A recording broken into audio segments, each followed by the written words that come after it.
Halo Sobat Tekno, apa kabar kamu hari ini? Semoga kamu selalu sehat dan banyak rezeki. Kali ini kita akan unboxing smartphone yang harganya 1 juta aja. Nah, ini smartphone-nya, itel One Pro. Merek itel ini emang merek baru sob, tapi ini bukan merek abal-abal karena ini tuh sekelas sama Infinix dan Tecno. Masih satu grup di antara mereka bertiga. Dan untuk garansinya sendiri juga barengan sama Infinix. Jadi aman sob. Untuk harga terupdate-nya berapa, kamu bisa cek ya di deskripsi video. Yang pasti waktu saya beli ini, harganya 1 juta lebih puluhan ribu aja. Kamu bisa cek di deskripsi video ya. Oke, kita langsung unboxing aja yuk. Boxnya sama kayak itel Vision One Plus yang waktu itu pernah saya review juga ya. Kali ini versi Pro, bukan versi Plus. Dan ini dia punya RAM 2GB dan 32GB storage. Layarnya udah 6,5 inch HD Plus water drop. Terus, nah di belakang sini ada spesifikasi yang dia unggulin sob.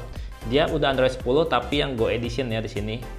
Layarnya udah 6,5 inch HD Plus, terus baterainya udah 4000 mAh dengan AI Power Master. Terus ada fingerprint sensor. Harga 1 juta masih dikasih fingerprint sob. Lumayan.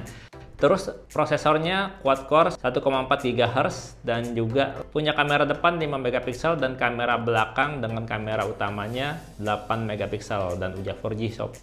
Ya kalau lihat boxnya merah gini jadi inget sama Simpati ya. Yang pasti ini smartphone bisa dipakai semua operator Indonesia ya. Telkomsel, XL, Indosat, Tri maupun Smartfren. Ya kita buka aja langsung. Di harga 1 juta lebih dikit doang, lebih tipis doang yang kita dapat selain smartphone-nya apa ya? Ya ini smartphone-nya paling depan ya, masih diplastikin sob. Kita singkirin dulu. Oke. Di kompartemen berikutnya ini kita dapat charger sob, dan chargernya ini enteng banget ya.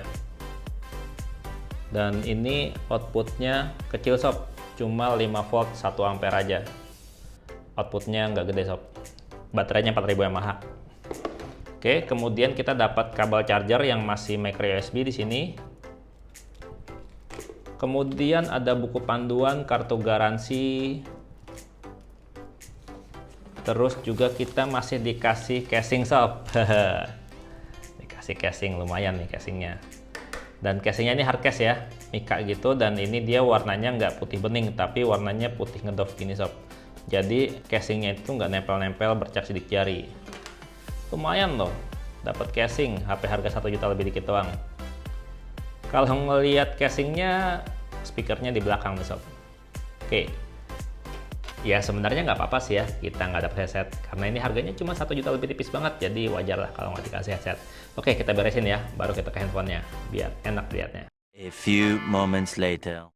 Dari segi desain sih ini keren ya sob. Bodinya tuh terbuat dari bahan plastik polikarbonat gitu. Punya aksen hologram juga yang bikin kalau dilihat dari sisi-sisi berbeda itu ada pendar-pendar cahaya gitu sob. Terus juga permukaan bodinya tuh dibikin bertekstur ya. Teksturnya tuh mirip-mirip kayak sidik jari, garis-garis halus gitu. Jadi itu bikin permukaan bodinya tuh berasa nggak licin sob. Berasa enak dipegangnya dan juga nggak nempel-nempel bercak-bercak sidik jari.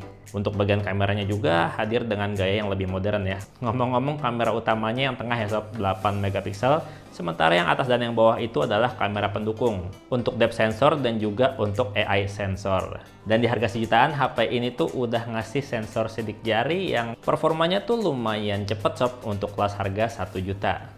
Yang disayangkan adalah speakernya itu di belakang body sob, bukan di sisi samping atau di sisi bawah. Jadi masih kayak HP-HP zaman dulu untuk speakernya. Tombol power dan tombol volume ada di sisi kanan HP, di mana tombolnya dibikin sedikit bertekstur, agak kasar gitu sob. Sementara di sisi bawah HP kita bisa temuin port micro USB dan juga lubang mic. Sepi ya, karena lubang speakernya ada di belakang sob. Dan untuk jack audio posisinya di sisi atas, sementara di sisi kiri polos nggak ada apa-apa. Bingung di mana slot kartunya. Nih, bodinya di sisi kanan bawah sini tuh ada coak ya buat buka bodi belakang sob. Dan kita bisa buka kayak gini. Dan kamu bisa lihat sendiri ya, kita nggak bisa akses baterainya, tapi kita bisa akses dual kartu nano SIM. Dan tentunya juga kita bisa ekspansi, kita tambahin storage-nya cuma 32GB pakai micro SD. Tapi overall untuk desain ini tuh kece banget sob. Cakep. Kalau tampak depan, udah kekinian banget sob. Layarnya pakai gaya water drop notch. Udah HP-HP zaman now lah kayak gini mah. Layar 6,5 inch-nya ini tuh masih HD plus ya sob. 720p tapi dengan rasio 20:9. Jadi agak memanjang ke atas. Dan kamu bisa lihat sendiri, kualitas layarnya walaupun masih HD plus tapi udah bagus. Nggak burik kayak yang netizen bilang kalau HD plus burik. Ini enggak sob. Ini bagus. Nah, di atas layar ada kamera selfie 5 megapiksel. Ya menurut saya sih 5 megapiksel sebenarnya masih kurang, tapi untuk kebutuhan selfie-selfie dasar 5 megapiksel sih udah bisa mencukupi, apalagi kalau buat kebutuhan PJJ ya, belajar dari rumah. 5 megapiksel buat zoom meeting cukup lah. Dan seperti HP-HP harga hemat lainnya, smartphone ini sensornya juga hemat sob. Magnetic sensor nggak ada, gyroscope sensor nggak ada, sampai LED sensor juga nggak ada. Jadi untuk ngatur-ngatur brightness layar kita mesti manual. Harusnya sih LED sensor tetap ada ya. Penting banget tuh buat kenyamanan penggunaan. Nah, untuk fitur kameranya tuh lumayan lengkap ya untuk HP harga 1 jutaan sob. 1 juta pas atau 1 juta lebih dikit kali ya. Karena di sini kita punya ada mode short video, ada mode perekaman video yang nggak bisa full HD sih, cuma 720p aja untuk perekaman videonya. Tapi kita punya mode foto, mode portrait, ya ini biasa sih ya. Nah, kalau kita cek mode more-nya nih ya, di more-nya tuh kita bisa akses ada yang namanya mode low light sob, mode malam. Mantep kan, HP harga 1 juta lebih dikit udah punya mode low light. Dan dia juga masih nyediain mode pro sob. Dimana mode pro-nya ini lumayan lengkap loh. Ada manual fokus, white balance, ada ISO dan EV. Lumayan. Untuk hasil foto-foto dari kamera depannya udah lumayan sih sob, udah mencukupi banget buat kebutuhan berselfie sehari-hari. Ya walaupun kalau menurut saya sih masih kurang ya, masih berasa pixelate karena cuma 5 megapiksel. Sementara untuk kamera belakangnya, hasil foto-fotonya udah lumayan bagus, lumayan detail dan jernih untuk kelas harga HP 1 juta sob. Coba bandingin deh sama HP-HP merek lain yang harganya 1 jutaan juga. Ini udah lumayan jernih sob.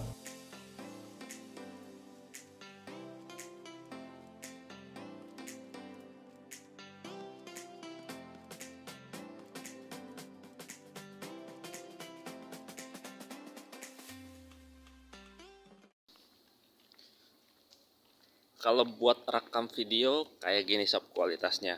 Ini belum full HD ya, maksimal mentok cuman di HD aja, di 720p aja. Dan kualitasnya kayak gini. Ini dibawa di jalan aja sambil dipegang pakai tangan aja. Bergetar ya. Ya wajar sih karena untuk HP-HP harga 1 juta itu emang kayak gini sob. Tapi kalau untuk warna juga kualitas warnanya udah lumayan cukup sob. Walaupun fokusnya pas pindah fokus tuh kurang cepat ya. Oh iya, untuk performanya smartphone ini tuh pakai prosesor dari Unisoc Spectrum SC9832E quad-core 1,4 GHz. Ini arsitekturnya masih 28 nm ya, tapi karena baterainya 4000 mAh, ini pasti tahan seharian. Ya kalau untuk penggunaan sehari-hari sih udah cukup nyaman ya, walaupun RAM-nya cuma 2 GB karena ini pakai Android 10 Go Edition, jadinya ringan. Kalau performa secara angka, skor Antutu-nya berapa, saya nggak bisa tunjukin ya di video ini. Karena setiap kali saya tes Antutu, ini tuh gagal terus sob, berhenti terus di tengah jalan. Sayang banget sih. Jadi kita nggak tahu performanya kayak gimana. Tapi kita cobain main game kayak gimana. Ayo. Oke, buat main game kita cobain PUBG Mobile langsung aja ya. Di grafisnya ini bisa di smooth medium sampai balance medium aja sob. Tapi kita mainnya di smooth medium aja ya. Oke, kita langsung meluncur. Dan kayak gini sob. Di smooth medium karena ini Android Go mungkin kali ya. Ini tuh masih lumayan enak sih walaupun agak drop frame ya rasanya. Kita cobain buat main langsung. RAM 2 GB dipakai buat PUBG gimana? Mungkin kalau PUBG Lite mungkin lebih lancar kali ya, apalagi main Free Fire gitu mungkin masih enak kali. Ini kita cobain main PUBG Mobile beneran. Nah, kalau buat lari kayak gini sob, ini di smooth medium ya. Di bawah lari-lari kayak gini. Agak berasa drop frame-nya tuh. Nah, kalau buat main Mobile Legends kayak gimana? Ini belum support mode high frame rate ya. Tapi udah lumayan enak sih dipakainya. Yang penting grafisnya di setting ke low aja kalau buat main Mobile Legends. Kalau buat main PUBG Mobile ya kayak yang kamu lihat di layar nih. Ini saya pakai buat lari. Kayak gini kualitasnya. Untuk layar sih cukup responsif ya sob. Tuh, cukup responsif layarnya. Cuma kalau untuk performa ya kayak gini. Dan kira-kira segitu aja kali ya unboxing serta hands-on dari itel Vision One Pro ini. Yang harga resminya tuh 1.050.000 kalau nggak salah. Atau kamu cek aja deh di deskripsi video, di situ ada link buat cek harga terupdate dari smartphone yang harganya hemat ini. Dan yang saya bahas ini yang RAM 2GB ya. Dan katanya sih bulan depan, bulan Februari bakalan resmi rilis juga yang RAM 3GB sob. Ya tentunya harganya lebih mahal. Kalau ini 1.050.000, kalau yang RAM 3GB itu 1.200.000. Kira-kira menurut kamu worth it nggak sih dibeli itel Vision One Pro ini? Coba deh komentar. Dan Bang Tato pamit, sampai jumpa di video berikutnya. Bye-bye. Thank you banget sob udah nonton. Jangan lupa subscribe.